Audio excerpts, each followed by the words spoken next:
How's it going, my true people? DrSlaking, the Slacking Doctor, back with week 9 of the NPL Minors Division for you. And this week, your Bowland Bovines are going up against the New York Mews. I believe he is in this league, coached by my man Bash. Now, before I say anything else, I just want to get this out.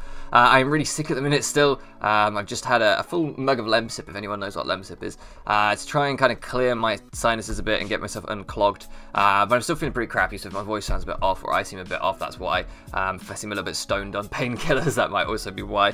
I'm also recording this battle for the second time because not quite in the right frame of mind. I just recorded it with last week's graphics over the top, so I'm having to re-record it. So if my voice again sounds a bit off, it's because I am starting to get a little bit of a sore throat from recording this. Regardless, let's talk about this and my opponent, this matchup with my opponent. Bash is one of the nicest people I have met in the community. I have so much love for Bash. We met in the NPL Tryout Tournament. If you haven't seen those battles, I definitely recommend checking them out because there are some great battles there. But last time, he ended up living on 1% with his Komodo and like sweeping me, if I remember correctly. But I do believe that was like, I got max rolls and he lived on 1%, so he didn't live on like a damage roll or anything. But yeah, still, it was a really crazy game. Really tight game. So again, this game I'm hoping for like a clean RNG free game where we can go right down the wire and make some plays, because I know that Bash is the type of player that will definitely make some entertaining plays that we can kind of talk about during this game. So yeah, super looking forward to this one since the beginning of the season. This was one of the people that I was looking forward to facing most, even though he's one of the people that I knew I had not a great chance of beating because of how good he is. But regardless, let's talk about the team that we have here. We have Mega Medicham, 4 attacks, no priority, high jump kick, Zen headbutt, ice punch, poison jab. I feel like most people are so used to like fake out and stuff like that on Mega Medicham that we've really been able to catch people off guard in recent weeks with things like sub, things like coverage moves to hit everything on their team. We are actually adamant this week because I said screw it, let's just go aggressive with our speed creeping. So we are adamant to just get as much damage as possible on his double psychic types and his Suicune. I actually think Mega Medicham has incredible matchup despite double psychic type, because it can hit the Meowstic really well that doesn't get any recovery. It's still going to take a hell of a lot from Mega Medicham, and we have Ice Punch for the Lati, and then Adamant and Ice Punch is going to rip this thing a new one. So yeah, I feel like Mega Medicham just goes in, assuming we can land our attacks, of course. Then we have Tornadus. This is a Z Supersonic Sky Strike set. Z Fly pretty much just picks up, or Z Hurricane I should say, pretty much just picks up a kill on his team. If you look at it, what does he switch into Z Hurricane? He doesn't. He doesn't have a fat electric or a fat rock or even a fat steel with him this week. Yes, he has a sizzle, but that isn't overly fat, and if we have Heat Wave, he constantly has to fear that, and it's neutral to Flying Stab anyway. So, man, Z Hurricane just ripped him a new one as well. We have Taunt on there as well to stop like the Lati setting up on us, to stop the Calm Mind potential Suicune setting up on us, because he does have double Calm Mind threat there. So Taunt on Tornadus being super fast is really nice. U-turn for momentum, and Dark Pulse just because it does a little bit more to a non-Calm Mind variant of Lati, which is pretty nice too. Knockoff obviously not doing that much because he's going to be holding the Mega Stone.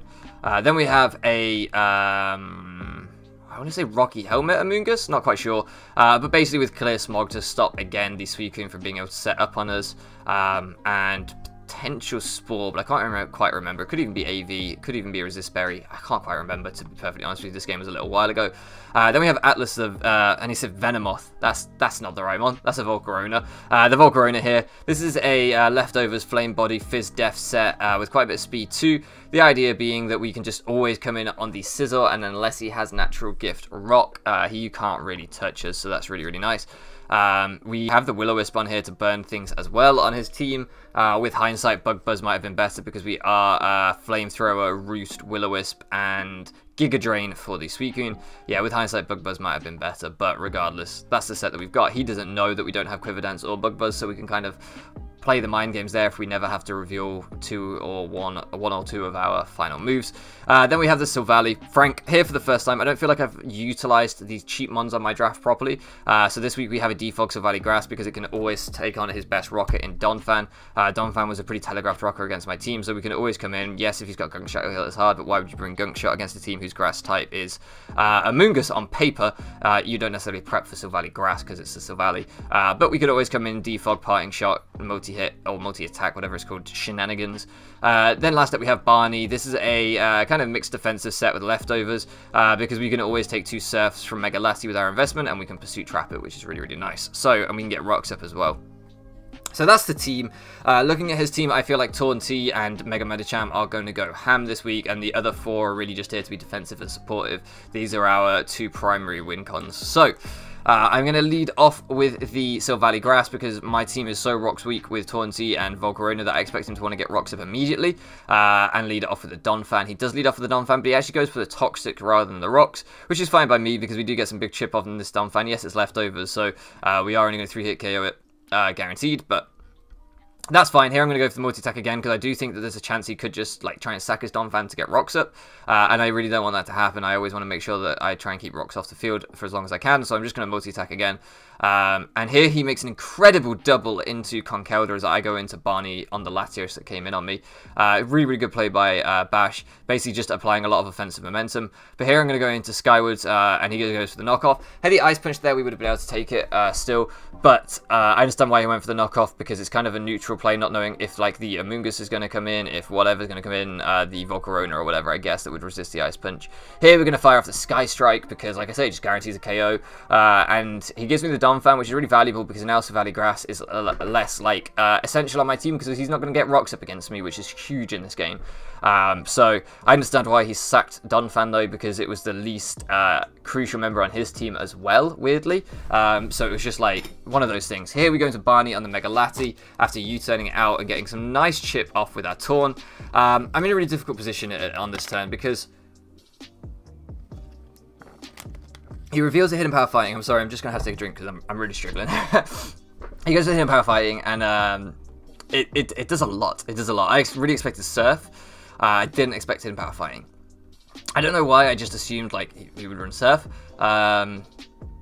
Maybe just foolish by me, really, as Barney is such a telegraph switching, and he's already scouted for it once, doubling into Conkeldurr, so he knows this time that this is my designated switching. But what is really, really nice is we get some sand chip off and stuff as well. So he is pretty low. Between the U-turn from the Torn and the sand chip, he is going to be pretty low. And if he doesn't recover this turn, he's going to be even lower. And he's actually going to be in Dark Pulse range from Torn-T. So I'm kind of in this, like, conflicted mindset of, do I stay in and risk the roll on Tyranitar? Because you'll see after our leftovers, we get exactly back to 53, which is what he did last time. Do I stay in and risk the roll on Tyranitar? Do I go into Skyward, predicting the hidden power fighting, take nothing from it, and then be able to KO him with Dark Pulse and either force him out or U-turn on him? It's a really, really interesting kind of like decision here. And because I do feel like at the minute we're in front, I don't want to play aggressive. I do feel like at the minute we're kind of doing a little bit better, having already got rid of his Rocks and stuff on Donphan.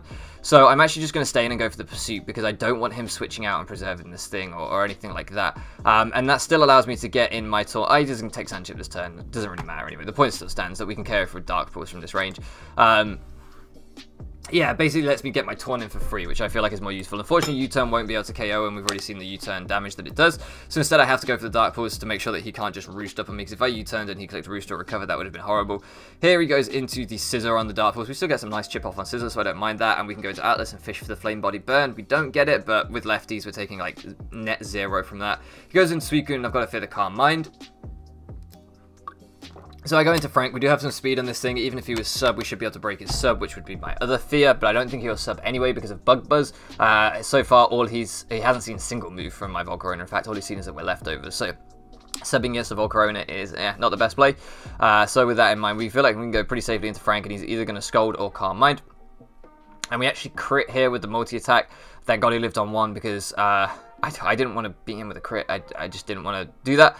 At least not at the point where he hasn't like got any RNG against us, and I feel like he's played really well. Like, that just seems cruel. So he does live.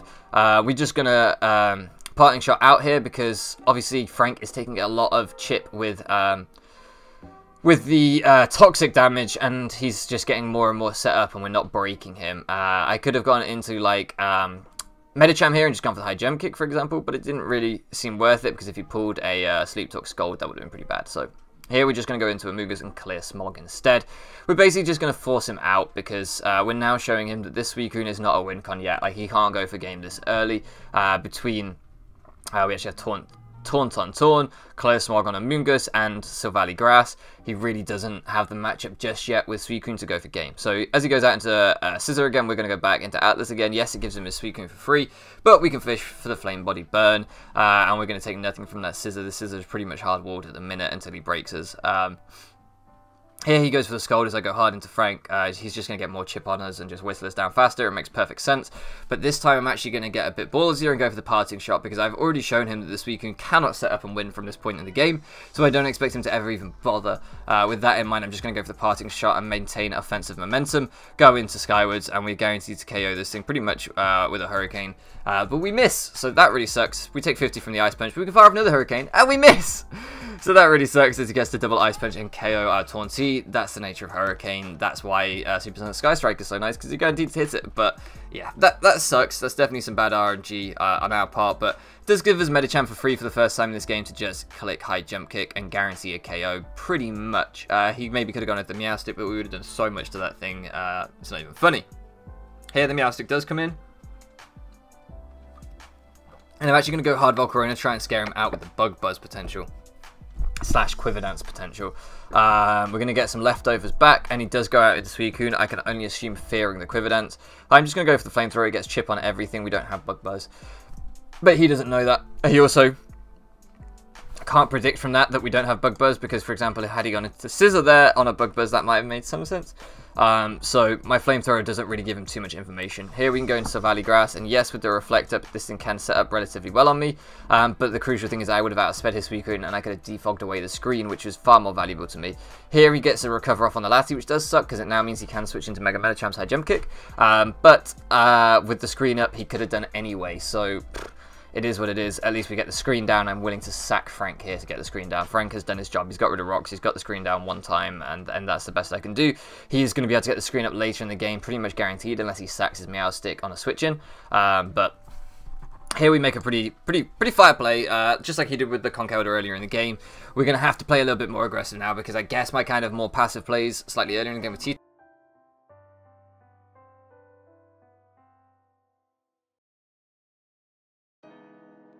Hey guys, so I'm back, and I'm actually just going to adjust my curtains as I'm talking to you. You may have noticed a cut there. I would have taken the audio out of it because my full home address was disclosed in that last little segment, but I want to leave it in so you guys can see the kind of haste with which I had to cut there, and you may have heard some yelling in the background leading up to that. I don't think the mic quite picked it up, but my mum had set fire to our garden. Literal, like, blaze outside, like, way up in the sky. I couldn't hear because I had these on, talking to you guys, listening to music, and the door swung open, as you probably saw me looking to the side, looking very concerned, because my mum was stood there, bright red, sweat dripping down her face, arm singed. She'd set fire to our garden, our neighbour's garden, and nearly the pub next door, so bit of a mess. I'm not going to re-record because I'm sick, like I said earlier, and now I'm like just had one hell of a day. So I'm gonna leave all this in for you guys to laugh at and enjoy. But I'm gonna finish the battle. We're gonna get this done. I want to apologize to my man Bash for the fragmented commentary between me being ill and having a bloody fire in my garden. But I'm sure he'll understand. He's a great guy. So, and I want to apologize to you guys as well, because obviously this channel is famous for top quality content, so this is a rarity, but I've turned it back a turn just so I can kind of try and get back into the swing of things and explain the rest of this battle. But if I do seem all over the place, it's because I am, and I can only apologize. Regardless, let's get going with this. So he decides to recover up as we defog, like I explained before the cut. I just valued getting the screen down more than anything here, so I was willing to trade Frank for that defog. And here I just sack Frank.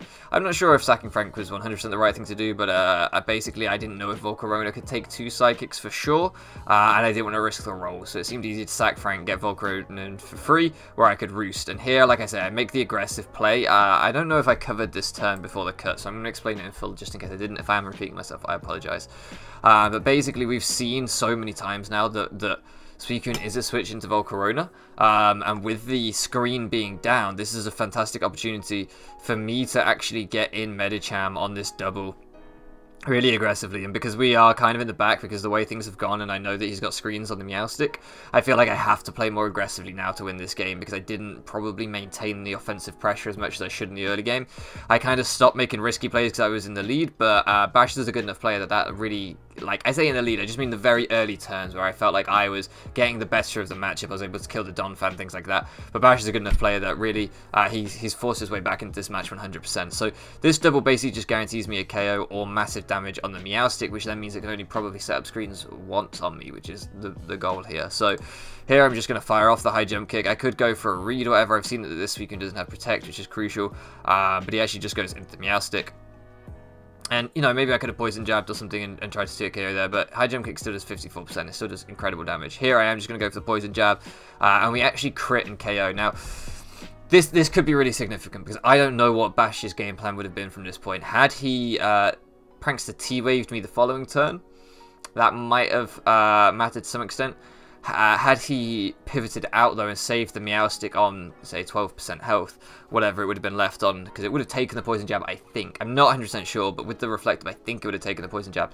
So had it lived on, say, I don't know, 10 to 20% health, he then could have brought it back in once this reflect went down and set up another reflect, if we managed to stall out this one, of course, which we don't have a ton of mons to do that with. But so in that sense, I do think that crit kind of mattered, because he definitely could have doubled up his reflect, you know, could have got it a second time potentially. Now, as it happens, for all I know, Bash would have left Meow Stick in and would have let it go down and gone for a light screen or something of that ilk. I don't quite know, but then that might have given him set up on his Suicune as he positioned it or whatever.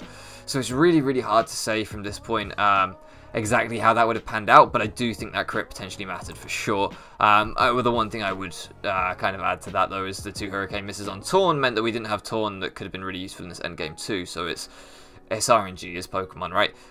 He Psychics me here, and I'm just going to sack Strumpf.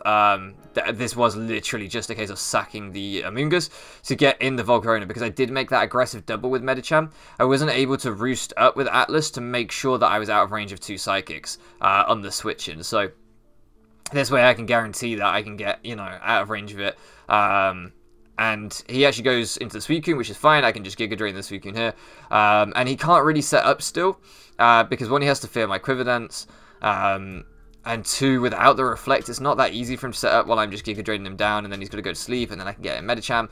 And it's a whole thing where, like, he kind of has to choose between getting Chip on me, or getting set up, or, you know, and if I have Quiver Dance, then he could just let me Quiver Dance, which is very scary for his team. He doesn't know if I have Bug Buzz either. At the minute, all he's seen is Roost Flamethrower, Giga Drain, so it's kind of this weird situation for him, where maybe if he sets up, he can win the game, but it's still going to be really, really tough, especially with Medicham outspeeding, being able to kill this thing. It puts him in a very difficult position, but our end game here is just to stall out the Reflect and get him to sleep like we have done.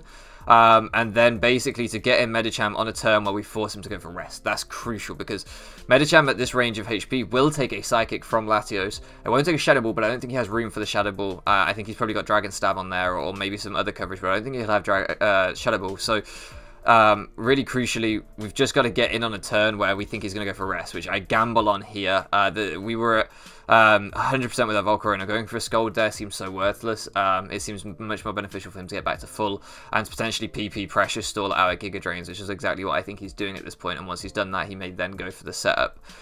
So this was the perfect time to get Mega Medicham once we've got him conditioned into a state of just recovering up to PP stallers, because now Medicham just claims a kill, assuming we land our high jump kick. Now, he could have gone for the Sleep Talk roll there and got the Scold off and maybe put us in range of Psychic, but it definitely wouldn't have been that easy. And then Volcarona potentially could have cleaned up the game. So I understand why he sacked his Scissor there. Obviously, I know that I take this Psychic if he doesn't have Shadow Ball, which he doesn't. I can Ice Punch and kill the Mega Latios, because we are adamant we are going to pick up the KO there. And here we can High Jump Kick. And this actually does less than I expected. So I don't know how bulky this Suicune was, or if we just got a low roll, but I did think that would do a little bit more from the calcs that I had. And he unfortunately pulls Calm Mind on his Sleep Talk turn. Which means that if we can land our Zen Headbutt here, we will win the game, and we do win the game 2-0. So GG to my man Bash, and definitely, like, it's one of these games where we spoke about it afterwards, and like he got unlucky with the Sleep Talk roll there at the end because he was out of range of Giga Drain, so he potentially could have just stalled out my Volcarona in that end game. But then I don't know if I got a low roll on that high jump kick, and what's more, obviously my Torn died because it double missed Hurricane. So it's kind of this game where, like, this wasn't a clean match on either side. I think we both played pretty well, if I'm honest, actually. I think we both played really well. We both made some really nice aggressive doubles that worked out. We both made some offensive sacks to get things in at the right time. It was a little bit of a war of attrition towards the end. He got his screens up very nicely and then got crit on his meow stick, which was huge as well. So it's just one of these games where it's like, I think we both played really well. Either one of us deserved to win, frankly. But you can't draw Pokemon battles. And we just came out on top this time. But like I say, GG to him. And I can only apologize for the fact it was an RNG-filled game. That's how it goes sometimes. That's how it goes. So, like I say, I apologize if this commentary has been a little out there, a little whatever. What a day, what a day. If you noticed me going red towards the end of the last video, it's because it was getting hot in here. Sorry, not the last video, but the last cut. Before the cut, if you noticed me going a bit red or starting to look uncomfortable, it's because it was getting really hot, and it didn't occur to me that it was because there was a bloody fire, like, right there. So, there you go. A little bit of dramatic irony there for you if you go back and see that and notice that I'm getting a bit sweaty or whatever. I was thinking, God, it is hot today, isn't it? No, there was just a huge fire outside. So, anyway, like I say, GG's Bam Bam Bash. And now, I've got to talk about playoffs. If any of you have stuck around this far, then I've got to talk about playoffs. Shout out to you for sticking around this far. Basically, this win meant that the game between King Clyde and Pesky Skitty was going to be really, really crucial. So if you haven't checked out that game and you don't want to be spoiled for that game because you've been following their campaigns, go and check that out. If you just want to know how it affects us, then I'll talk about it right now. So basically, if King Clyde won, we had to get a result better than his in our final week game to secure playoffs. If Pesky won, then the differential from their game and this game decided whether we were locked for playoffs or not, which is pretty crazy, right? And as it happens, Pesky did win, but didn't win by a big enough differential to catch us. So at the end of the season, if King Clyde wins his final game and Pesky wins his final game, they will both be level on wins, level on record with us if we lose, but they can only at most tie differential with me, right? That's the best they can do. Even if I lose 6-0 and they both win 6-0, the best they can do is tie differential with me. And because I beat them both this season, we will finish in playoffs on head-to-head. So we actually locked up playoffs with this 2-0 win here. Had he pulled the Scold and we'd got a higher roll and a high jump kick, and then we'd killed him with Giga Drain, for example, and we'd only won 1-0, we wouldn't be locked for playoffs. But coincidentally, we played this game before they played, so coincidentally, this was just the exact result that locked us in for playoffs, which is insane. So, yeah, amazing, really. I don't know how this has happened. I don't know how the hell we've made playoffs, but we've put together some really good performances towards the end of the season, to be honest. And frankly, like, there was a few games earlier this season that I'm still unhappy with myself about because we've been in winning positions too many times this season and not won. So, yeah, like, I'm glad that we've managed to make playoffs, but I'm still, to me, this season still goes down as disappointment because of my own personal performances. That being said, I want to say thank you to you all for your support. If you've made this far in the video especially, your support this season has been absolutely fantastic, and I hope you guys are excited for playoffs. I know I am. It should be really, really fun. So, once again, GG to my man Bash. Sorry about this video being such a mess. Thank you so much for looking around with me, and I'll catch you again next time.